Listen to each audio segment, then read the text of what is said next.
है वेलकम नमस्कार दोस्तों, कैसे आप सभी लोग। उम्मीद करता हूं मैं कि आप सभी ठीक होंगे। इस वीडियो के अंदर मैं आप लोगों को बताऊंगा कि म्यूचुअल फंड के अंदर यहाँ पर देखिए हमारे पास जो आता है ना, जिसकी exit load, expense ratio, tax implications के साथ साथ टैक्सेस आते हैं ना, ये क्या है, सारी चीज़ों के बारे में मैं आप लोगों को समझाऊंगा, दिखाऊंगा कि ये क्या होता है, कैसे होता है और आप लोग ये टैक्स क्यों लगता है और ये क्या चीज़ है। इन सारी चीज़ों के बारे में हम लोग इस वीडियो में डिटेल में बात करेंगे। तो आप लोग रिक्वेस्ट करता हूँ, आप लोग प्लीज़ वीडियो पर बने रहिए। आप लोग को वीडियो कैसी लगी आप लोग कमेंट बॉक्स में ज़रूर बताइएगा। सो चलिए अभी हम लोग ज़्यादा टाइम को वेस्ट नहीं करते, वीडियो को स्टार्ट करते हैं। बट वीडियो पर जाने से पहले मैं आपको कहना चाहूँगा, डिस्क्रिप्शन में आप लोगों मैंने मेरे इंस्टाग्राम प्रोफाइल का लिंक दिया है, आप लोग वहाँ से जाइए, हमारे 1000 फॉलोअर्स कंप्लीट करवाने में हेल्प करिए। जाकर मुझे फॉलो करके मैसेज के थ्रू जो भी आप लोगों का डाउट है आप लोग मुझसे पूछ सकते हैं। अभी चलिए हम लोग सबसे पहले बात करेंगे कि किसी भी म्यूचुअल फंड के अंदर एक्सिट लोड क्या होता है। अभी देखो, सबसे पहले हम लोग एक्सिट लोड, इसके बाद एक्सपेंस रेशियो के बारे में जानेंगे, फिर यहाँ पर जो भी टैक्स वैक्स आता है इनके बारे में हम लोग जानते हैं, और उसके बाद देखिए क्या रहता है ये सब जानते हैं। अभी देखिए सबसे पहले हम लोग बात करेंगे एक्सिट लोड की। तो देखो एक्सिट लोड, जैसे कि मानिए आप लोगों ने आज एक म्यूचुअल फंड को खरीदा, और देखिए म्यूचुअल फंड के अंदर मानिए जो एक्सिट लोड का रेस्ट्रिक्शन है, जैसे कि मानिए कोई म्यूचुअल फंड है, वो यहाँ पर आपको कहता है कि आप लोगों ने 1 साल से पहले इस म्यूचुअल फंड को बेचा तो आपको 1% एक्सिट लोड देना होगा।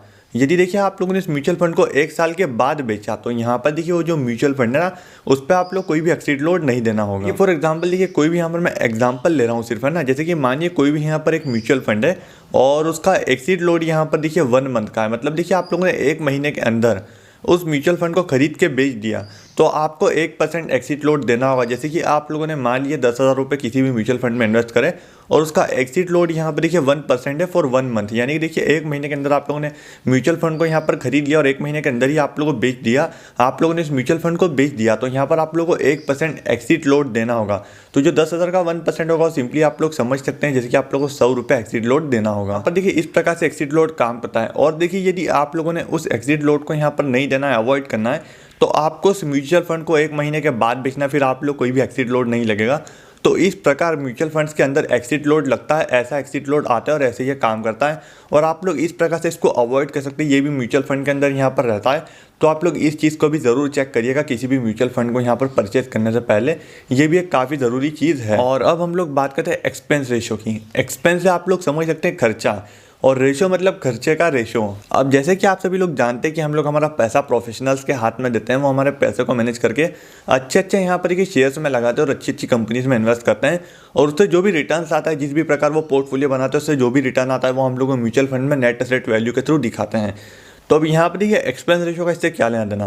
तो यहाँ पर देखो जो भी आपका पैसा मैनेज कर रहे हैं उनका कुछ तो खर्चा होगा, उनके जो लैपटॉप का डेटा का खर्चा है, उनका जो लैपटॉप का खर्चा है, कुछ जो मेंटेनिंग कॉस्ट है, वो जिस ऑफिस में बैठते होंगे वहाँ पर का इलेक्ट्रिसिटी बिल, फिर उनका जो भी थोड़ा बहुत यहाँ पर उन्हें लगता है। तो ऐसा जो भी यहाँ पर देखिए एक्सपेंस रहता है ना, ये एक्सपेंस रेशियो के अंदर आता है। मानिए कोई भी म्यूचुअल फंड है, उसका एक्सपेंस रेशियो यहाँ पर देखिए 1% है। अब यहाँ पर मानिए आप लोग मुझसे पूछेंगे कि अब यहाँ पर ये क्या होता है। तो मेरे भाई देखो, एक्सपेंस रेशियो 1%। म्यूचुअल फंड में आप लोगों ने 10,000 रुपये निवेश किए। अब देखो वो 10,000 तो आपने निवेश किए हैं, उसके बाद जो अगले दिन जो नेट एसेट वैल्यू आपको दिखाई देगी ना, उसमें से वो डेली एक्सपेंस रेशियो को काट लेगा। जो 1% एक्सपेंस रेशियो है ना, यहाँ पर देखो जो एक्सपेंस रेशियो है ना, वो जो daily net asset value update करते हैं ना, उसमें से वो एक्सपेंस रेशियो डिडक्ट कर लेते हैं। मतलब मानिए आप लोगों ने 10,000 रुपये इन्वेस्ट किए, उसमें से देखिए यहाँ पर जो पैसा है ना, वो आप लोग के पास जो रिटर्न में आता है ना, उसमें पूरा रिटर्न नहीं आता है। जैसे कि आपको किसी भी म्यूचुअल फंड से यहाँ पर देखिए 15% रिटर्न मिला, उस परसेंट है वो एक्सपेंस रेशियो का ऑलरेडी डिडक्ट कर ले। तो ये ऐसा देखिए एक्सपेंस रेशियो रहता है। मतलब देखिए एक्सपेंस रेशियो यहाँ पर ये उनका खर्चा है, जो भी उनकी मेंटेनिंग कॉस्ट रहती है, जो भी उनका सर्विस कॉस्ट रहता है, और जो भी उनकी यहाँ पर देखिए एडमिनिस्ट्रेशन फीस, यहाँ पर जो भी उनका देखिए फीस रहता है, जो भी यहाँ पर देखिए जो भी देखिए कई सारी उनकी टीम रहती है, उनकी जो फीस रहती है, उनकी जो सैलरी रहती है, इन सारी चीज़ों को मेंटेन करने के लिए कुछ तो खर्चा उन्हें भी लगता होगा। तो वो खर्चा यहाँ पर देखिए वो एक्सपेंस रेशियो के थ्रू निकालते हैं। तो यहाँ पर देखिए एक चीज़ आप लोग देखें कि हाँ, जितना कम एक्सपेंस रेशियो वो काफ़ी बढ़िया है, बट यहाँ पर देखिए एक्सपेंस रेशियो भी आप लोगों को चेक करना चाहिए म्यूचुअल फंड में। होप मुझे लगता है आप लोग ये भी समझ गए होंगे कि म्यूचुअल फंड के अंदर देखिए एक्सिट लोड और एक्सपेंस रेशियो क्या होता है। अभी देखिए आगे हम लोग और चीज़ों के बारे में जानते हैं कि आगे आखिर और क्या क्या ऐसे यहाँ पर चार्जेस होते हैं। देखो म्यूचुअल फंड्स के अंदर यहाँ पर देखिए चार्जेस के अंदर और रहता है स्टाम्प। अब देखिए स्टाम्प ड्यूटी रहता है 0.005%। अब देखिए स्टाम्प ड्यूटी क्या है, तो देखो यहाँ पर गवर्नमेंट की यहाँ पर देखिए सिंपली एक रेगुलेशन है, ये देखिए रूल है शायद से। और देखो ये रूल ये कहता है यहाँ पर आप लोग का जो कोई भी डॉक्यूमेंट है ना, इसके ऊपर ये एक प्रकार का टैक्स है। ये स्टाम्प ड्यूटी भी एक प्रकार का टैक्स है जो कि यहाँ पर डॉक्यूमेंट्स के ऊपर लगता है।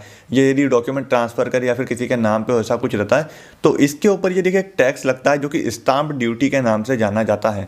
और इसके बाद हम लोग बात करें टैक्स की, तो देखो यहाँ पर क्या होता है कि देखो जो टैक्स है ना, ये यहाँ पर हर फंड के हिसाब से अलग अलग रहता है। जैसे कि यहाँ पर देखो LTCG यहाँ पर आता है ना, जो टैक्स के अंदर आता है LTCG टैक्स, मतलब इसका फुल फॉर्म रहता है long term capital gain tax. मतलब मानिए आप लोगों ने 1 साल के बाद यहाँ पर देखिए 1 लाख से ज़्यादा का यहाँ पर आप लोगों ने देखिए प्रॉफिट, यहाँ पर सिर्फ ओवरऑल प्रॉफिट लिया, 1 साल के बाद यहाँ पर 1 लाख से ज़्यादा का प्रॉफिट लिया, तो इसके ऊपर आप लोगों को टैक्स देना होगा।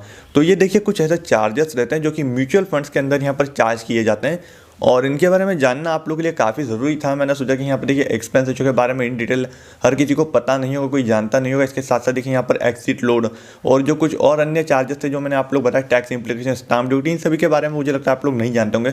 तो होप मैंने यहाँ पर ये सोचा कि आप लोगों को बताया जाए, समझा जाए कि आखिर ये चीज़ें होती क्या है। तो आज के वीडियो में बस इतना ही।